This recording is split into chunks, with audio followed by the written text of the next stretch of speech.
Hello everybody, it's Max with Crypto Talk Now. Today's video, just like you saw, QNT, XDC, Jasmy, why are all three of these in the same video?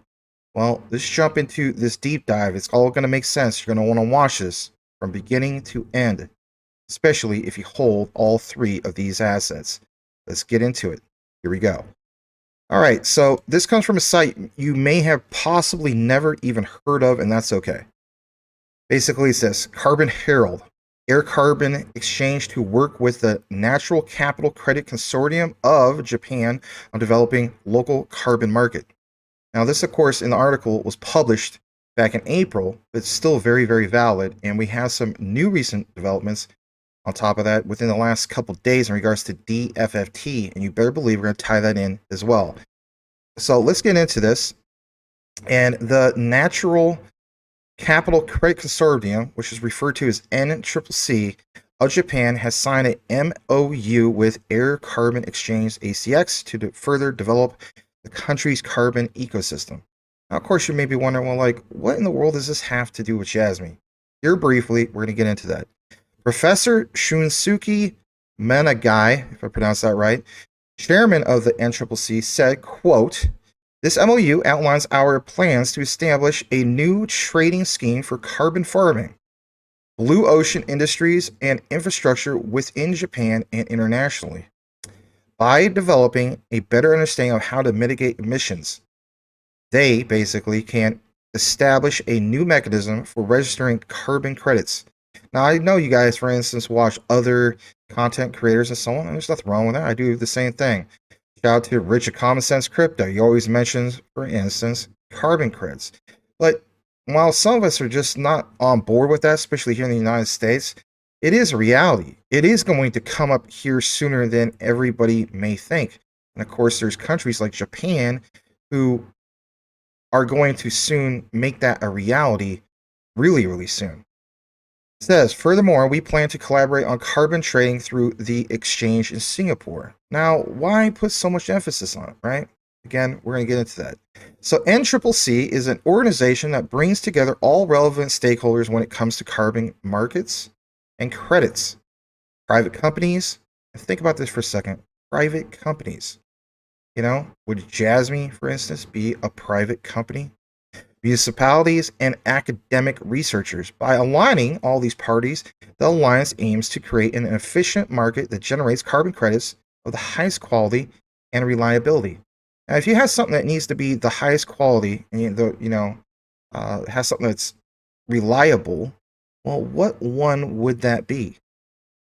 States partnering with Air Carbon Exchange will allow companies from Japan to exchange, or I should say engage, with the Exchange's international client order book. This will provide new avenues for buyers and sellers from within and outside the country to trade carbon credits on a ready-made platform that has built-in transparency. Now, there's a lot that's mentioned here, and I'm going to get into all of it, but some of the key things that you will see here is where it says, for instance, NCCC is important and timely because it has initiatives towards net zero. Now, this concept of net zero in itself, net zero carbon emissions, some countries just want to make that a complete reality for the entire country. There's even, places here in the United States, I think Washington State is one, right? We know that, I believe by 2030, you're not going to even be able to drive a gas vehicle. That's at least what I heard. But there's even steps to make that happen, whether we agree with some of that stuff or not. There is countries in the world that are really getting the ball rolling for this. But why is that important to you as, like, for instance, a Jasmy holder? Well, like it says, ACX is one of the largest online carbon trading platforms and has seen a rapid rate of growth in basically recent years. The company has recently announced several key partnerships, even in the United States. Right? And of course, other places. They're trying to have a global reach. Now, the moment I'm waiting for. What the heck does this have to do with Jasmy? Let's jump into that right now. So, here it basically is. Okay? This guy, shout out to him, Jasmy Sweden. We follow each other. He, of course, has this outline. And he mentions basically that Jasmy is working with Natural Capital Credit Consortium. You may want to get an official announcement to back that up, right? Or to see it at least, right? We got that for you right here. It was mentioned, right? And this was mentioned directly from Hara back on December 18th, 2022. You may be new to Jasmy, and this may be something that kind of flew under the radar for you. Hara originally announced that it had participation in the Natural Capital Credit Consortium, right? NCCC. Jasmy, of course, blockchain records and manages, carbon credits through Internet of Things devices. We know that. But like it says, Jasmy will contribute to the growth of the market by prohibiting double trading of credits and ensuring traceability. He gives you some examples. Again, this in Japanese, but as we jump back to this, let's get into this outline just for a brief bit from Jasmy, Sweden. It's definitely worth paying attention to. So, in regards to NCCC, like he mentions, it's a group of companies and organizations that aim to create a market for natural capital credits, carbon credits, biodiversity credits. I always talk about biometric data and so on, but just think about it for a second. And even water credits. He has an outline, and it's not super long, but I am going to read a lot of this verbatim. And I know I get criticized about reading a lot verbatim, but I think a lot of people appreciate the content and the delivery of why we got to pay attention to all this, right? Like I mentioned, if you really truly invest in Jasmy, you're going to want to know about all these things.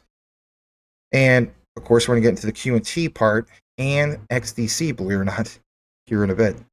So Jasmy plans to use this IoT, Internet of Things, and blockchain technology to calculate the amount of CO2 absorption by natural resources, such as forest, wetlands, issue credits that can be traded on the Jasmy platform. And the reason why this is so crucial for you to understand, because for people who don't understand, and haven't done more of their own research, what do they consistently do? They FUD the price of Jasmy. They say, recent market conditions, this is a scam. This is all going to zero, right? Not understanding the bigger picture of things. Just because news pops out of a positive catalyst, right, doesn't mean necessary that the digital asset will increase dramatically in price. We're going to get into a few key things here in which you will have a broader perspective of why Jasmy is a utility-based cryptocurrency, right? For the most part, you guys should know that Q&T obviously is utility-based cryptocurrency, and we're going to get into why that's significant as well, of course, as XDC. But the key thing is all three of these are utility-based cryptocurrencies. And just because you see news about something, right, especially when it comes to the FUDders, those guys don't understand that it's the utility of the cryptocurrency, the utility being used, that you should see, for instance, price action. And of course, there's things like supply and demand and so on. Now, we understand when it comes to Jasmy, it's all about these personal data lockers and so on. And trust me, when it comes to this, we're going to tie it all in here in a bit. Jasmy can also basically reward the owners and managers of the natural resources with Jasmy tokens for contributing to the conversation of the environment, or conservation of the environment. That right there is a perfect example of how the utility of the Jasmy token is being used. Sometimes people want an example other than, we hear about personal data lockers and so on, but I still don't get it. Hopefully with some of these examples, you can get it. And don't feel bad if you're a newcomer. Our channel here, we try to give education and news, right?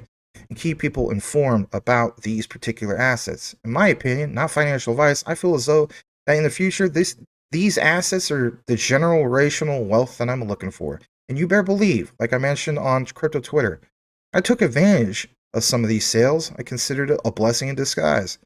Basically speaking, I reached my goals, right? And I have new goals for Jasmy.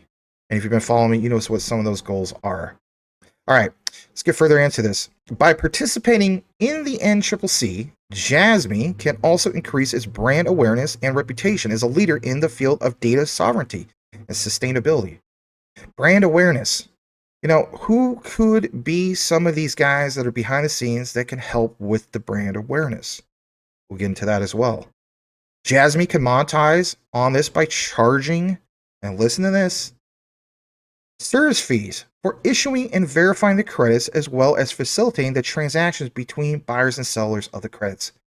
Boom, there you go. A perfect example of the utility of the digital asset, in this case the Jasmy token, being utilized. That is crucial. Can this reach a monumental scale as far as adoption goes? You better believe it. Is it going to be exclusive to Japan? No, not necessarily. This is something that could be available all over the world. As we also understand, there's people like this guy right here, and he apparently is a Jasmy holder, and I respect opinion. Some of you guys may feel as though this is agreeable. In other words, putting a meter on every aspect of people's lives, this is a form of slavery. Well, you gotta also keep in mind, these people in Japan, especially when it comes to the smart cities or the concept of Society 5.0, they're signing up for this.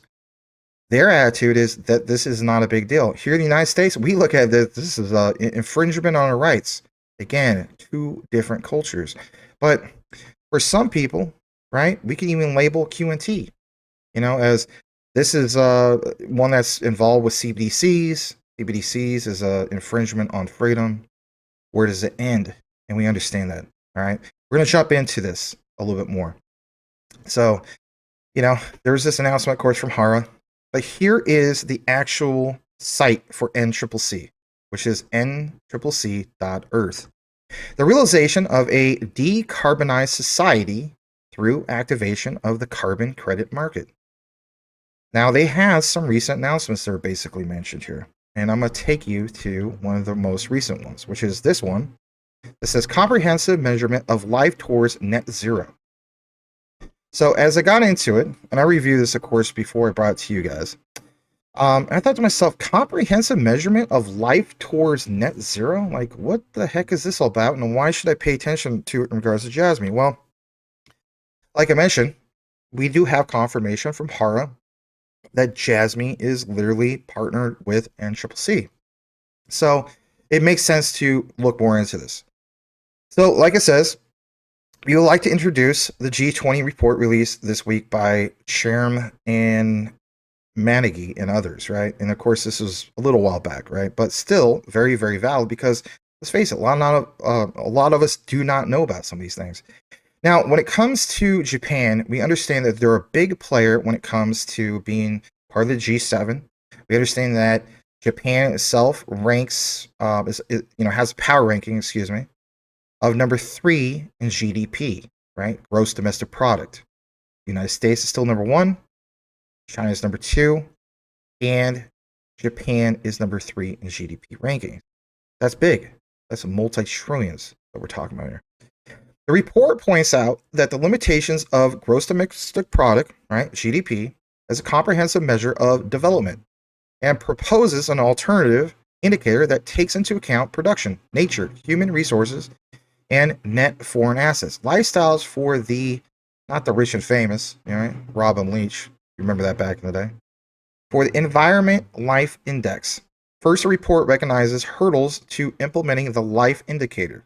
Well, why point this out? Again, let's get into this. Including reliable data collection. Now, this is the aha moment, if you will. This right here, if you have been a person that's been following Jasmy for a while, you already understand how this is the aha moment. The reason why it's the aha moment, because you got to understand this is big. NCCC helps Jasmy get to a global reach by utilizing the actual utility of the token. Through what? Personal data lockers, you name it, right? So what you see here is literally an outline that's mentioned from the NCCC. Reliable data collection. What mechanism would you want to be partnered with, right? Or I should say, what company you want to be partnered with that's going to have a mechanism through blockchain technology, or in this case, Hyperledger Fabric, that will provide reliable data collection? Well, you better believe it's Jasmy through, for instance, their personal data lockers. That simply, like I've always said before, makes sense.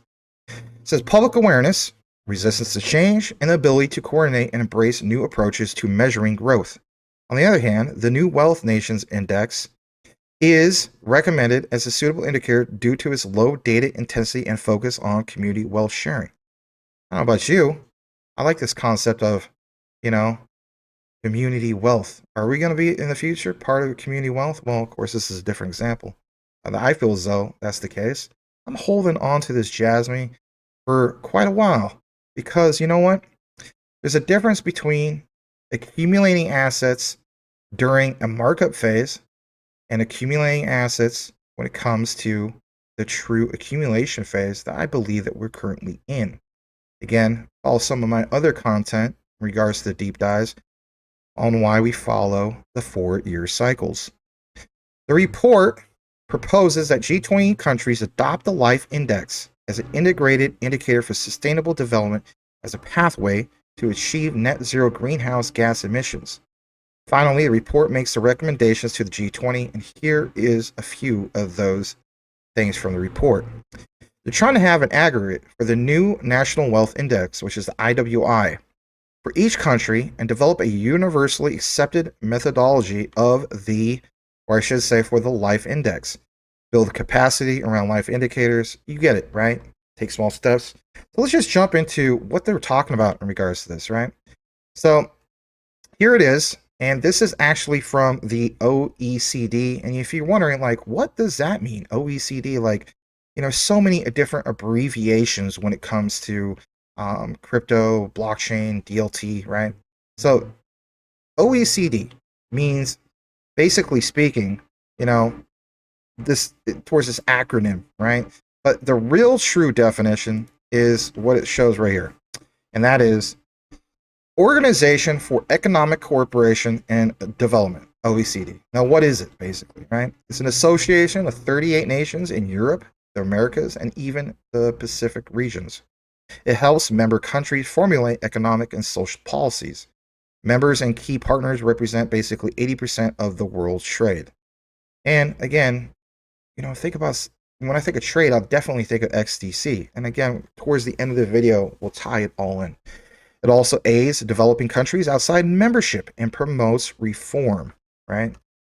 So here it is. And, on the report, basically speaking, back in January, the Netherlands ranked number 1.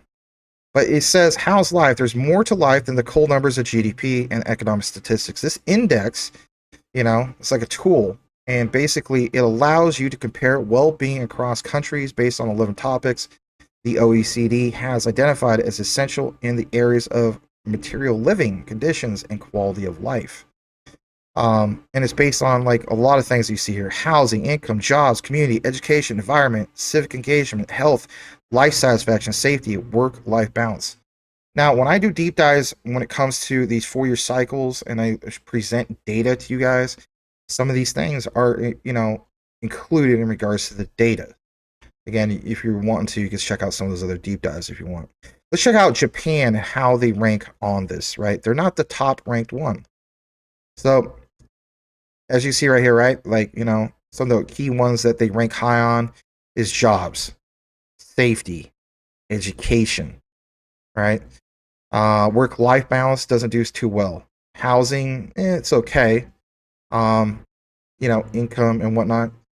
Some people feel as though, well, the United States can't be number 1. Well, guess what? They're up there. They're not number 1. I believe, currently speaking, Norway's number 1. Right? They're blowing everybody away.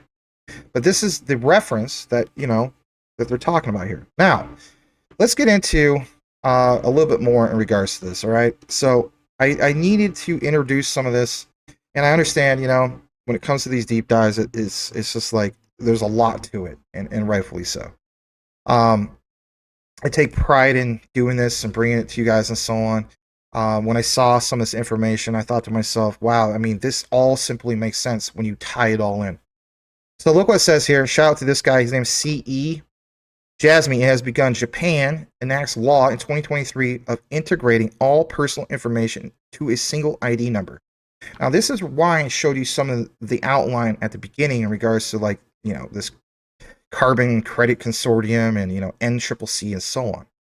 Because if you have these things that have been recently enacted into law, for crying out loud, It gives you a broader sense and perspective of, wow, where is Japan going here? Are they going here real soon? And if so, if they're embracing distributed ledger technology, which, like we know, right, blockchain and so on, then what companies are part of, as the saying goes, the future, Web3, and so on? You better believe it's Jasmy. That's the way I look at it. And guess what? You better believe it's also Quant, and you better believe it's also XDC. And again, I'll show you why this is all tied into Japan and why I'm so bullish on holding these three. These three assets, Quant, XDC, Jasmy, they are part of my top 5. They might not be part of your top 5. They might be in a different type of ranking. That's not the point. The point is making sense of all this. So, like he says, it has begun, right? Law in 2023 of integrating all personal information to a single ID number. For example, health insurance, taxes, bank accounts, etc. We understand with Jasmy, remember the CARE project? And if you're not aware of that, check out our video section here at CTN. We have a deep dive in regards to the CARE project. It says PDLs, as in personal data lockers, will be a necessity. Think about this, a necessity. You know, this is not a nothing burger, right? A necessity for better security and will be definitely used by 2026 by many citizens of Japan. You know, a lot of times when we talk about Jasmy, we put a lot of focus on 2026. You know, we feel as though that long before then, this thing should be at least $1, if not more. Now think about this for a moment. For the people who say, no, I'll be lucky if it even hits 50 cents and so on. Are you understanding the concept of utility? Because if you do understand the concept of utility and you have been paying attention to some of this, then you have proven to yourself that despite all the FUD and all the market bleeding like it has been, that there is something here there when it comes to Jasmy and the utility of this, right? And if another video, not in this one, I'm going to get into why Jasmy is referred to as the Bitcoin of Japan. It gets thrown around a lot. What are the origins of that? You're not going to want to miss that video. I'll tell you this much. So, yes, be used by 2026 by many citizens. And if many citizens, not only in Japan, but let's face it, around the Asia regions, the Pacific Islands and so on, are using PDLs, personal data lockers. You know, I think about personal data lockers literally from a layman's perspective. You know, back in the days of when we were in junior high, or in my case, middle school, 6th, 7th, and 8th, and even in high school, depending on what kind of high school you went to. At some point, you probably went to school that had lockers. Yeah, literally think about this, lockers. And you're putting your own personal what? Goods, right? Things, Internet of Things, but it's your things into those lockers. Multiply that by millions of people around Japan, Hong Kong, Singapore, other regions of Asia. And then in the future, when Jasmy basically has a global reach. If we're always talking about utility, that's where the utility is. People using the personal data lockers to lock up just what? Their data. And also having a certain amount of people that will be able to have the option to monetize that data. It's constant utility being used. What is the value of that? And how much can this thing go to for you as being the early investors in this accumulation phase? Get what I'm saying? I hope you do. I think a lot of you guys do. I think we're all going to get there someday. But you know what? This thing is a race. It's a marathon. A lot of people are going to quit this race. I hope for a lot of us, the ones that truly believe in Jasmy, that we don't quit. Keep on keeping on. All right, let's get into this. Japan, like it says, enacts law to merge health insurance cards with My Number IDs. My Number IDs? Wow. And look at that. You know, just like here in the United States, right? They're probably not as divided as we are, right? But, you know, here they are. And it says a law to scrap health insurance cards in Japan, incorporate them in My Number national identification cards, is enacted at a House of Councilors plenary session on June 2nd, 2023. Again, this is now recent news. All right, we got to jump into a little bit more of this because, I mean, you know, it's in my blood to do lectures. I am a school teacher. I'm also, you know, I sub as an instructor for college as well. Sorry, it is part of my DNA, if you will. Let's jump into this, all right? So we showed you some of the things in regards to the government. Do you know that Jasmy has people who are part of their team that have done just that, worked in government? We put so much emphasis lately, you know, and I'm to blame of it. I don't consider like, you know, blame, but you know, a lot of us content creators do things like this. And basically it's like this. We look at like the big players, Kunitake Ando. We look at, for instance, you know, Sato-san. We look at Hara, right? What about, like, as the saying goes, some of the unsung heroes? You know what I mean? Well, here's some of the unsung guys that we should pay attention to. Shout out to 279 once again. Give him a follow on crypto Twitter. Killing it with the research. It says, fun facts.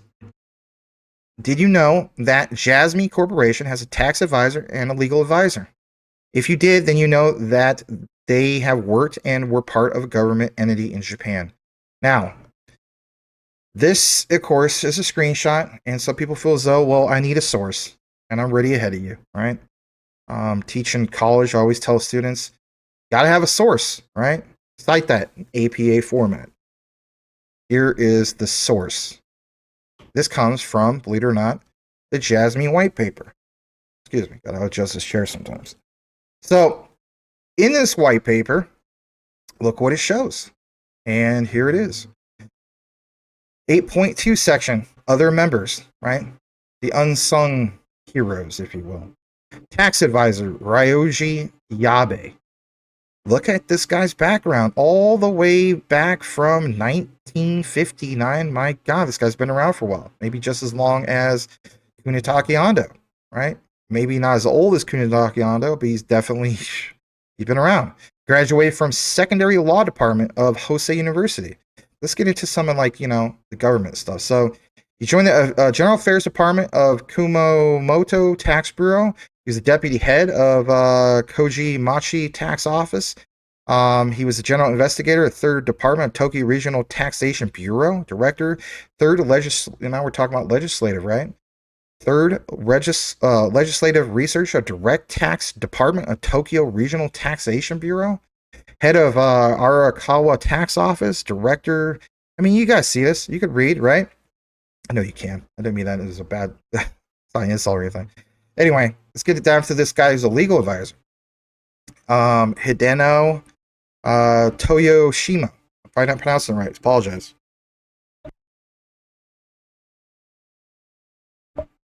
Excuse me. Yeah, look at this. Back in 1962, passed the National Bar examination. How about this? Director of Public Security, Department of the Tokyo District Public Prosecutor's Office. I know I said you guys are recent on this, but I want to get some key highlights. Some of the recent ones, right? You know, like Chief Prosecutor at Osaka District Public Prosecutor's Office, Director General of Public Security Intelligence Agency. Man, that one right there really stands out. If we're paying attention to Jasmy when it comes to the Internet of Things and Society 5.0 and so on, and building smart cities, you would think somebody like this is going to have a say, right?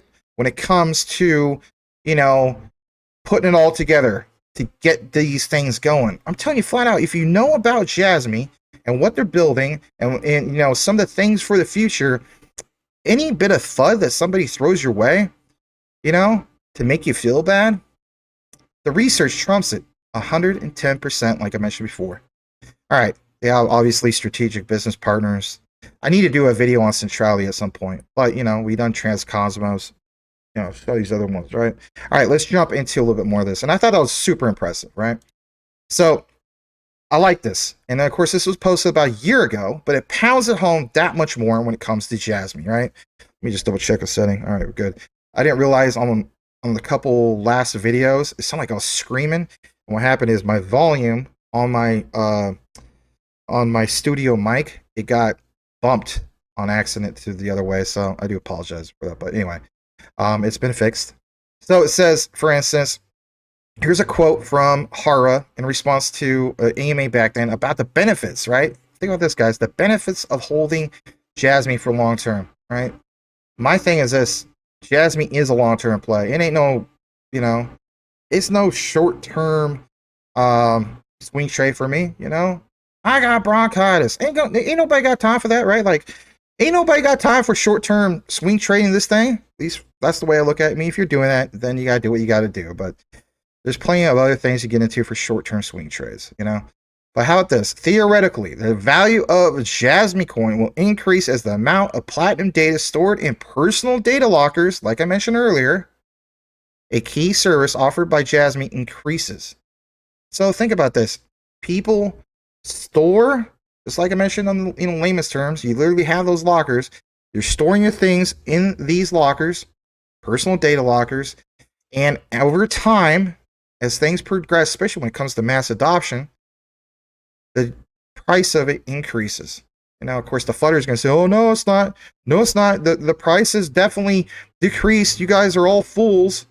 The overall crypto market tanked something fierce. You could think the SEC and Wall Street and all sorts of bigger players behind the scenes are using the likes of Gary Gensler as a puppet. These are the puppet masters, if you will, right? Understand that Jasmy runs in correlation with Bitcoin and Ethereum. And that is the way it is. But you know what? If you also understand why we pay attention to the 4-year boom cycles, then you'll understand that, you know what? This, some of these bearish times are not going to last forever, right? Especially when if we truly get a Fed pause and pay attention to what's going to happen on Thursday. I know a lot of us are paying attention to what's going on Wednesday, right? We should, especially when it comes to the Hinman emails coming out for the Ripple case, right? If we hold XRP, like you, me, and a lot of other people, that's a big day. But the 14th is also a big day, which is on Thursday, I believe, because if we get a Fed pause, like I mentioned, if you've been following the deep dives, and I also show you data to back that up, that is blast off, right? That's just the way I look at it. And it's not just based on opinion. I actually show you stuff, right? All right. So, yeah, like he says, as the amount of data stored in the PDL increases over time, long-term investors can expect to see significant capital gains. Significant capital gains. Combine that with, for instance, the start. And a lot of people, I guess you could say, maybe you don't like hearing this, but we do need to get verification. We've only seen one tweet, and it was a guy from the official Discord who confirmed it. But, Q4 2023, which is right around the corner, we should see the start of the 70% lockup. I don't believe it's going to be 70% all at once, but definitely we will be in that process of locking things up. That's big, right? Because, that creates that much more supply and demand for these assets, in this case, Jasmy. All right. Let me jump into a little bit more in regards to this. I want to show you this real quick. So we were talking about Ryuji Yabe and Hidenao Toyoshima.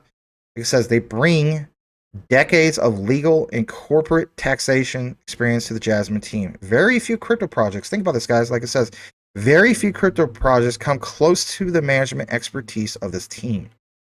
Were you aware of that? All right. And so the next thing I want to get into is this right here. And it is a data free flow with trust update. Now, I know I gave you guys another update. There was another update that came out real soon, or real recently. How soon? Well, today's the 11th. Look what's mentioned here. This is published on June 9th. And this comes from Charmaine, I don't know how to pronounce that last name, but NG, Director of Asia Pacific Digital Policy, Schneider Electric. All right. Here it is. And look where it's coming from. Look at this source, right? U.S. Chamber of Commerce. The U.S. Chamber of Commerce? Really? I thought the U.S. wasn't on board with some of this stuff. Well, you never know what's going on in the background, right? Some people feel as though that they think the U.S. is going to be fine eventually, that they are doing things in the background. Well, it could be, you could surprise the heck out of me, especially when it comes to SEC. But I want to show you some of this, right? So, it mentions a few key things like,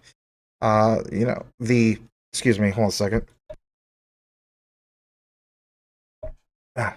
Talk for a while, you kind of get dry. But anyway, U.S. Chamber statement on national cyber strategy.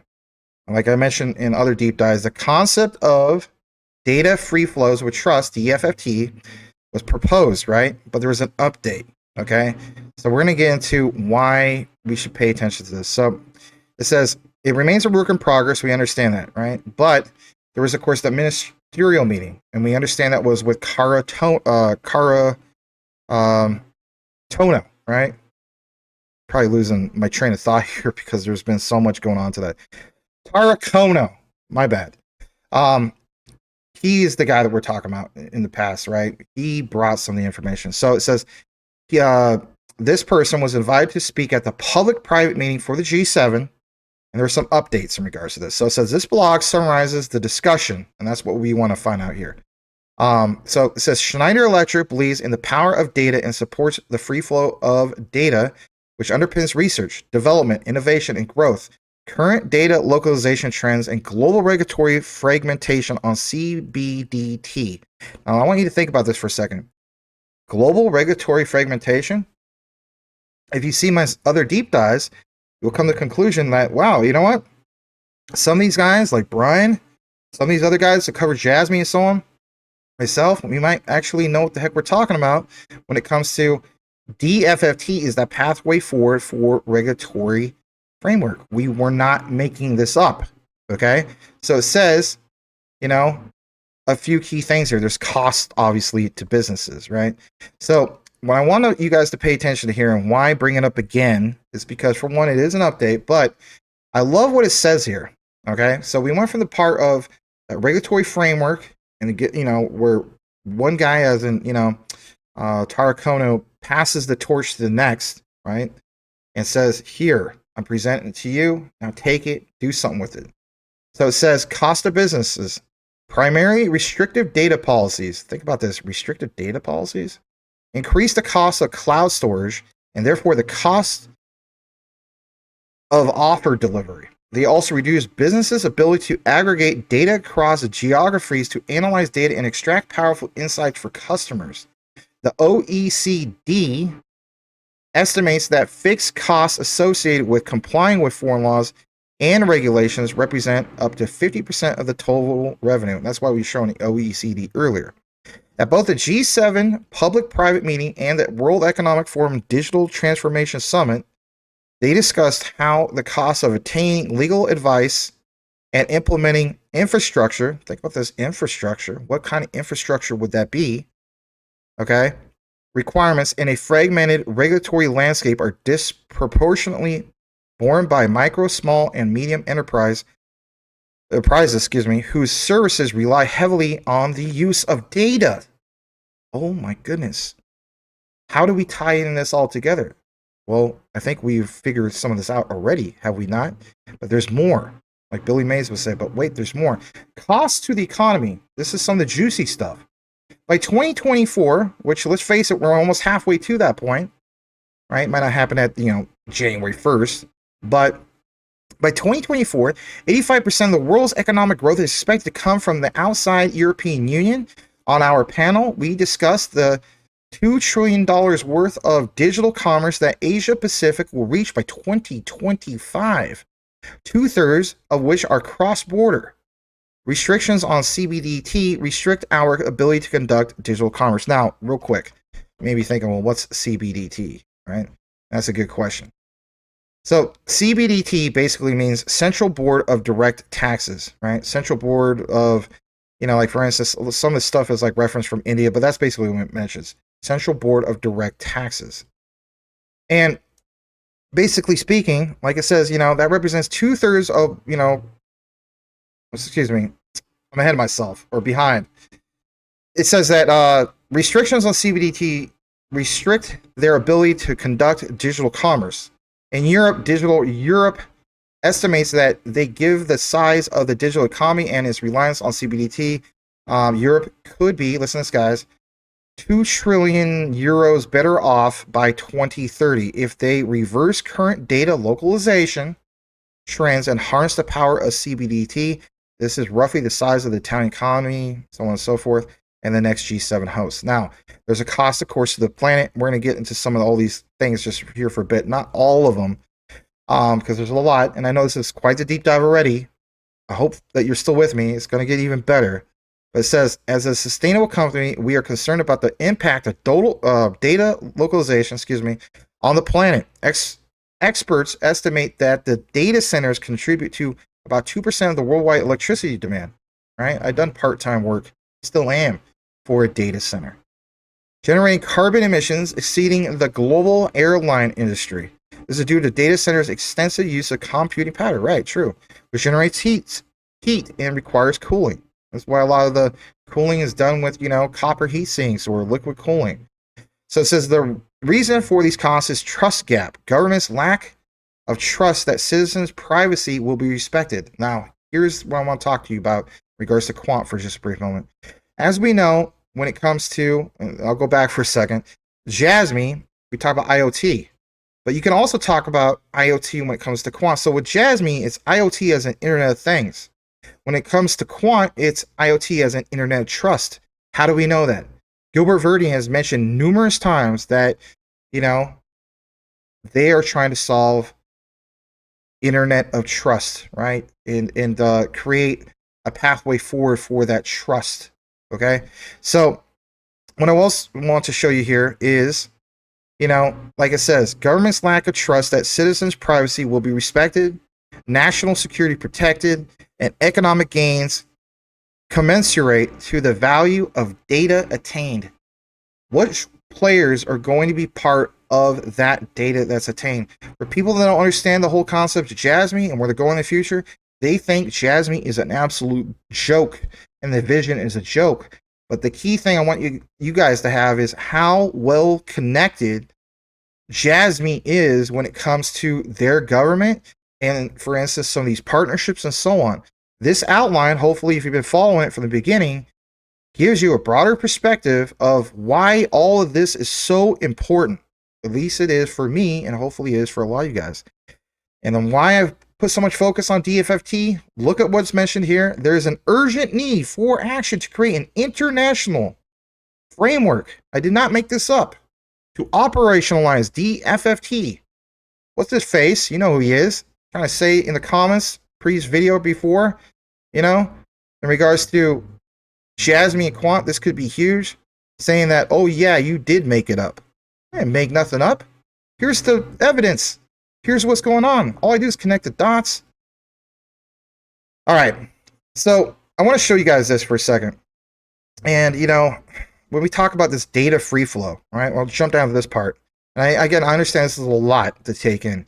If anything, you don't have to watch the whole video at once. You can, come back to it later. But for people that really hold some of these assets, Jasmy, Quant, XDC, I think you definitely want to know about some of this stuff. It says, then we consider how to permit data to flow. Permit data to flow. If we have something that's going to permit data to flow, and we understand that Jasmy is all about personal data lockers and giving power back to the people with their data and so on. Oh yeah, we want that utility to flow as well, do we not? Absolutely. So it says CBDT regimes do not need to be identical. They just need to be interoperable. How can they be interoperable? Well, through Quant, QNT. And for some people, are going to say, man, that's a stretch. I'm going to get into why this is not a stretch. You better believe I'm a pound at home with some evidence of why this is not a stretch at all. And that is this right here. Look what it says. Well, not this right here, but we're going to get to that part. Under the IAP, we could leverage the global cross-border privacy rules or trade agreements to enable CBDT. The World Trade Organization's Joint Statement Initiative on Electronic Commerce has the potential to establish new harmonized standards for global digital trade and data flows. Now, that's the XDC connection here in a bit, and we'll get into that as well. All right. It says, we hope that the G7 can and will push hard on this so that beyond the flow of physical and digital goods, our future trade agreements, again, XDC deals with trade agreements big time, will also support the free flow of data. Japan has set a strong example by infusing data free flow with trust to new trade agreements signed with the US and the UK. Throughout this process, we must be inclusive of jurisdictions and early stages of building up their data protection capacity and CBDT mechanisms. Very, very true. This allows us to build trust, again, think about it for a second, with the QNT connection, within and across jurisdictions, such that the international regime Operationalizing DFFT as a data free flow of trust will be durable one with the buy-in and trust of society.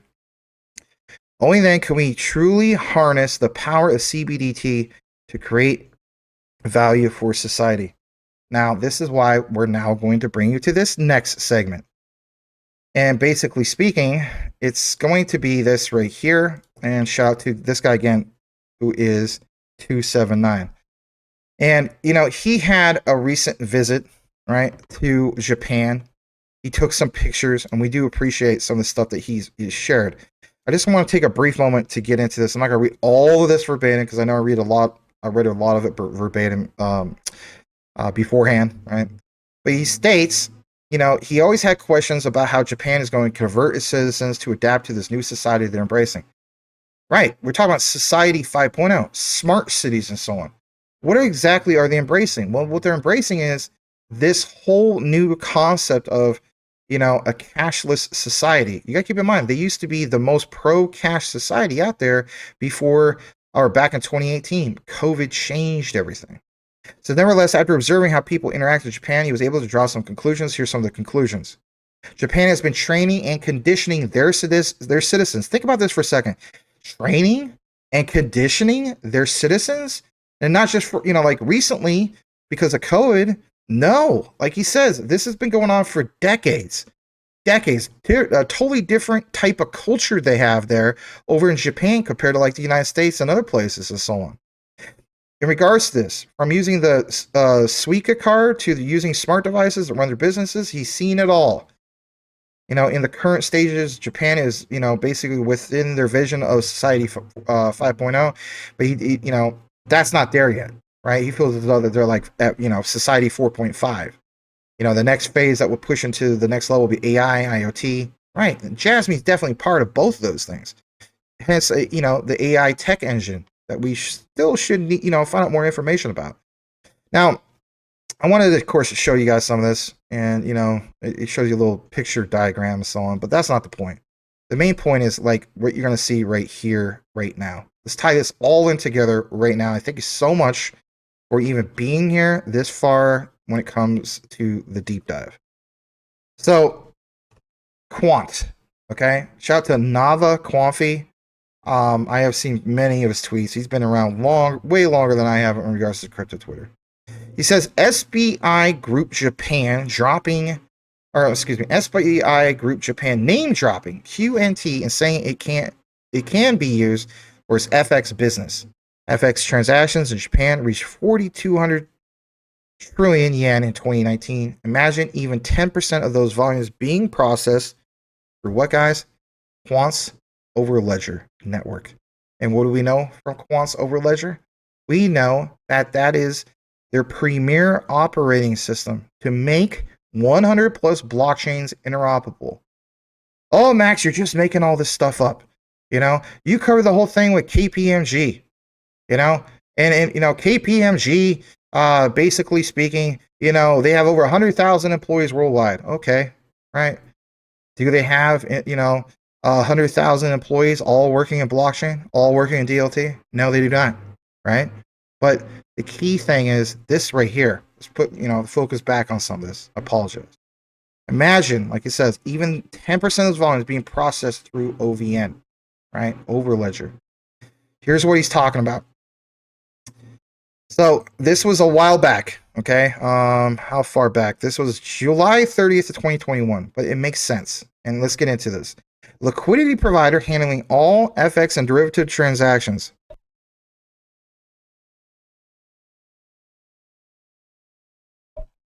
Excuse me. Yeah, you know, handling all that. So FX trading, over-the-counter foreign exchange margin market, came into existence as individuals became able to participate in the FX trading market associated in the enactment of the revised foreign exchange. You know, they give you some of this stuff, but it states basically, as a result, the total amount of FX transactions in Japan, like Nava Confi mentioned, reached, you know, what he mentioned earlier, 4,200 trillion yen, a scale that has enormous impact on the global foreign exchange market. Now, when I saw this, I said to myself, well, where does this specifically mention Quant? And, like, there's this right here. Still doesn't mention Quant, but hear me out. Gilbert Verdian, this guy says DEXs must be really excited by lowering ETH fees, right? And for all the people that are like, um, this whole concept of Quant and the gas fees and so on. Look at this. Gilbert Verdian says, this is a new innovation we're proud of. Wouldn't it be nice if all the volume of DEXs and financial institutions settlement payments on OVN because it is fast, real time, and reduces their fees? It's settled on the Overledger network. Hence why you saw the example in the past of XRP settling through, for instance, the Overledger network. Or, some people feel as though, well, what about, Ethereum, right? ERC20 tokens. Can you do something with that? Yes, through OVN. Now, this doesn't answer the question, but I thought I'd throw that in there. And, this one guy says, for instance, where is the name dropping? And I thought, man, it doesn't mention here. This is a nothing burger. It's not a nothing burger. This drove me absolutely crazy, and I was determined to find where this was referenced. And you want to know who referenced it and who stated it? It's this lady right here. Hold on, let me jump to it. And it is Crypto Erie. You should be following Crypto Erie. She has great content, right? She covers Jasmy, Quant, a whole bunch of things. So she said way back on July 29th, 2021, she says, I said many times, Quant Overledger will be on top of most major blockchains for many use cases, and especially pointing out the integration with XRP Ledger. Yesterday, or at least back then, CEO of SBI Japan speaks to using Quant, making sure I'm not muted, not only for their FX business, but for the crypto business too. And no, this is not her voice. This is actually this guy that we've been, trying to look into. And, it is the president, okay, of SBI Group. I actually had his name. Let me just pull that up real quick. What was his name? Yoshitaka Kitao, okay? So I'm going to play this for you guys. And it's not long, so I'm not going to come out of the frame. But here it is, all right? If anything, if it doesn't come across right by the time you guys get the recorded video, I'll amplify it. Let's play this. Technology like the quants and other technology or systems can be utilized for our FX business or for our crypto asset business. That's pretty big. That's a big deal, right? SBI, right? So, okay, we showed you guys that, right? And that's good stuff, right? Let me jump back to this as part of, again, the outline. So there's GMEX Group, and they had some of these predictions back in, 2020, and look back and, look like, we're going in the future, the look ahead, I should say. It says more assets to be tokenized and increased through institutional involvement. Look what's mentioned here. It says Swiss digital asset bank Signum Group and Japan-based SBI Group in October, at least back then in 2020, entered into a partnership to establish an early stage fund investing in digital asset opportunities across Southeast Asia and Europe, with a focus on financial market infrastructure and digital asset infrastructure companies. Yeah, nice, right? What about Quant? All right, well, let's jump into that as well. But before we do so, look what it also says here. SBI Financial Services, a subsidiary of Japanese group SBI Holdings, acquired UK-based cryptocurrency trading firm B2C2, becoming the first major financial group to run a digital asset dealing desk. One more. Okay, that was it right there. I know I'm using Control F, but it's a good thing to use. I'm not going to type QNT. I'm just going to type in Quant. It says in June, Quant Network, a technology provider. Look what also mentions, right? This is under the section of advancements in blockchain interoperability. In June of 2020, Quant Network, a technology provider delivering blockchain enterprise grade interoperability for digital assets across any network, partnered with Oracle. Quant will use Oracle Cloud to run mission-critical business applications on interoperable distributed ledger technologies that will be powered by Overledger, which connects global networks to blockchain-based platforms. Global networks to blockchain-based platforms? What could be some of those platforms? Well, I have it for you. And this is another reference to another thing from Reddit. There's nothing wrong with this. Because you know what? It's not just about crypto Twitter. You got to understand when it comes to Reddit, also a great thing to have part of your crypto utility belt, if you will. So, Quant and SBI in Japan. Yeah, you know, like I showed you guys, the proof, you saw it, you heard it. I was from the president. So it says there's a XRP lady. We understand that's, you know, crypto eerie. Sent to Mo Saba, that's her handle, right, at that particular name. Posted back then a video from SBI presentation in which SBI president Yoshitaka Kitao tells that Quant will be used on FX future operations in Japan. Confirmed. Done, right? You guys who are the hardcore people, you might already know about this from years ago. But the point is, for the purposes of this video, is tying it all in. You know, some of you guys are still wondering, are you gotta tie it all in? Yes, I had to present to you in a way that, to make it all sense from the beginning to end. It's called an outline for a reason. It says, remember when GV said, you know, basically Quant soon in Japan? He says he can't find the bloody link. It took me for a while to find it too, right? I really had to look for that, and I had to look for it hard because, you know, it took a while. Probably took me a good half an hour to find that little Twitter 15-second video, but I brought it to you guys. But nonetheless, I want to bring it down to this. So this guy says, you know, that's amazing. He knew, excuse me, that SBI was invested in XRP, but, you know, he didn't know that they were using Quant. Makes me love them all the more. But this is the part that I love. I absolutely love this part, because for people who want to say, you know, why are you doing a Quant and Jasmy video together again?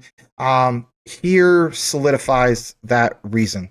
So look what's also mentioned here. If you think first, and you know, the most used chains that Quant basically uses or connects to are XRP, Ethereum, R3 right, like through XDC, and Hyperledger, right?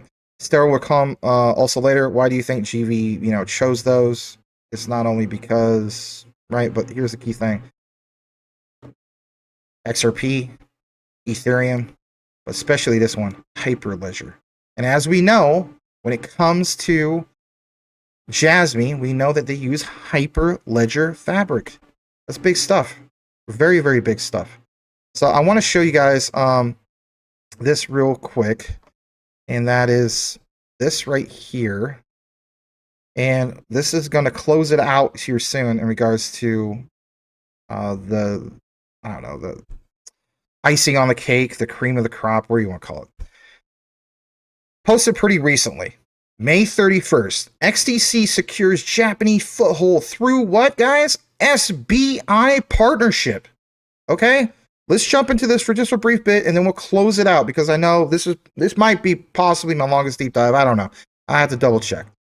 It says, in regards to this breakdown, the enterprise hybrid blockchain solution, XDC Network, is expanding its reach in the Japanese market through a partnership with SBI VC Trade, a cryptocurrency exchange subsidiary of the Tokyo-based financial holding company SBI, which we show you guys the proof, right? In regards to Quant as well, the XDC token has experienced significant growth, becoming one of the top 5 altcoin gainers in March of 2023, with a 54% increase over 30 days. That happened, right? A lot of us felt as though when ISO 222 launched, it was going to be XRP and Stellar's XLM that we're going to blast off. It ended up being what?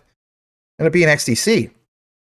So it states, the network supports Ethereum virtual machine compatible smart contracts, right? Protocols and cross-chain token transfers, and is ISO 222 compliant, an international standard for data interchange between financial institutions. Now, let's get into a little bit more of this. Under the banner of innovation and expansion, XDC Network, the enterprise hybrid blockchain solution, previously known as Zenfin, paving a way for the increased influence in Japan's bustling financial markets. This ambitious objective has been realized through a strategic partnership with SBI VC Trade, a reputable cryptocurrency exchange subsidiary of the Tokyo-based financial behemoth SBI Holdings.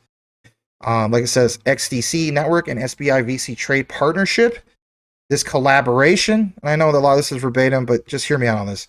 Confirmed on May 31st, when XDC Network proudly announced its integration to SBI's cryptocurrency exchange arm. goes on to mention that this person, who is Fumiki Ozaki, the CEO of the exchange, expresses delight at the prospect of offering XTC as part of the growing cryptocurrency portfolio. Tell you flat out, you hold XTC, this is also really, really huge. But it says, he spoke highly of this in regards to the value proposition of the trade finance market, emphasizing his belief that addition will significantly enhance the trading experiences of its customers. The partnership comes on the heels of XTC's token, like the impressive 54% growth. We got that, right? Look what it says here. The XTC network provides a versatile platform for financial innovation with its blockchain supporting Ethereum virtual machine, compatible smart contracts, varied protocol, and atomic cross-chain token transfers. If further adheres, of course, to ISO 222, I did not a deep dive, but like a brief video showing you that there's this guy who was able to send an ISO 222 message using XDC as collateral, right? You can dig that up in the video section if you're interested in that. So the global benchmark for electronic data, think about this, electronic data interchange between financial institutions. And of course, it has this whole outline, right? I'm going to jump down to this part further down here. But, it's in regards to SBI. So SBI, power player in global crypto markets. This partnership also indicates SBI's concerted efforts to establish a prominent footprint in vital crypto markets. In September 2022, the company secured a license to operate in Singapore. In other progressive stride, clear markets, and an investee of SBI was approved by the United States Commodity Futures Trading Commission to offer over-the-counter crypto derivatives products with a physical settlement. The reason why this is so big is because we understand this is not approved by the SEC. This is approved by the United States Commodity Futures Trading Commission. Therefore, it's labeled as a commodity and not what, guys? A security. So I don't see the SEC being able to go after this. If Gary Gensler decided to go after this, the SEC, it would be a complete conflict. A conflict of interest, or it just wouldn't make any sense. Now, of course, a lot of things he does doesn't make sense, and that could happen. But I mean, it makes me feel a little bit better, right? Last but not least, this partnership between XTC and SBI VC Trade symbolizes the melding of technological innovation and strategic expansion. As the ecosystem sets its roots, guys, listen to this, deep into the Japanese market. Its unique offerings promise to redefine the landscape of trade finance. My God, I mean, I'm telling you flat out, Japan, like I told you guys, I said they are leading the charge when it comes to, regulatory framework to get the clarity and so on. They literally are. And in this last update that was not that long ago, like I showed you guys, a couple days ago, in regards to DFFT, that's a big update. These things with SBI is a big update. Confirmation from a few years ago, thanks to Crypto Erie. Give her a follow. Thank you to her, right? Confirmation for SBI and Quant. So SBI Quant, SBI XDC, Jasmy with DFFT, understanding that Japan is leading the charge. Oh my gosh. I am so glad I hold these three digital assets. And, the way I look at it is, I hope you do too. Because you want to know something? For all these people are basically flooding Jasmy or flooding. I saw some people even flooding XCC. I saw it in the comments, saying that Andre Casterman lied to everybody. Said that, in 2022, this was going to be worth a lot, so on. It's called, what? Not everybody knows everything. But you want to know something? XDC built big time in the bear market. And you know what? I made my entry point in XDC in the 2022 bear market at very low prices. And a lot of you guys loaded up on XDC, and you did see significant gains. And I am still in the profits for my XDC. I may not be in my profits for Jasmy, but I'm not that far off. And you know what? I'm not going to beat myself up about a slight dip. I take advantage of it. That's the power of the DCA. And even with QNT, I understand the broader perspective, especially if you're not aware of it. Check out, again, another deep dive where it says QNT bombshell or QNT Japan, Quant Japan. That was big because we understand that Gilbert Verdian mentioned years ago that they're going to enter in Japan. And they did just that. And my key thing is when you see mentions about the DFFT update in regards to making things interoperable, we have to have something that will allow the financial institutions or some of these other ones that are focusing on data to be interoperable. Come on, it simply makes sense. And then to see where it mentions like on another part of our deep dive in regards to Hyperledger, and we know that Overledger allows for interoperability with Hyperledger, and we understand that what was it, earlier this year they had a Hyperledger update for Overledger. I mean, come on, you know, I get criticized because, and I'm okay with it, you know, it's you get better, but you know, basically making stuff up. None of what I presented is stuff that I made up at all. I present it to you because I do the research and I show you guys that why shouldn't we be into these projects and so on. Not financial advice, but this is what I'm personally doing. And yes, I obsess over some of these things because I understand that in the future, after we get out of this, you know, bad times, or how about this, you know, will the Fed pause get us to blast off? I think it will. So that's why I'm obsessed of, you know, while everybody else is panicking, as the saying goes, and selling, right? I'm doing, you know, like I don't know who it was in the comment. Shout out to you, right? You know who you are. You know, where everybody else, excuse me, was panic selling, I'm panic buying, right? Because I know that we may not see some of these prices forever. You know, maybe we have another big dip. You never know. But I won't keep you guys any more further. I really appreciate you guys sticking to the end. I think you understand why I decided to tie in all three of these. The main key thing is, you know, Japan. Japan is truly leading the charge. I just wish the United States could get their act together here soon, but maybe after we get the clarity, they will. Thank you again for watching, everybody. Like, comment, subscribe if you haven't done so already. Please hit that bell notification. Enjoy a live show. We have live shows every day, 9 p.m. Eastern, 6 p.m. Pacific, for Crypto Talk Now. As the saying goes, know what you hold, know why you hold it. The research trumps any FUD 110%. Have a blessed day, everybody. We'll see you on the next one.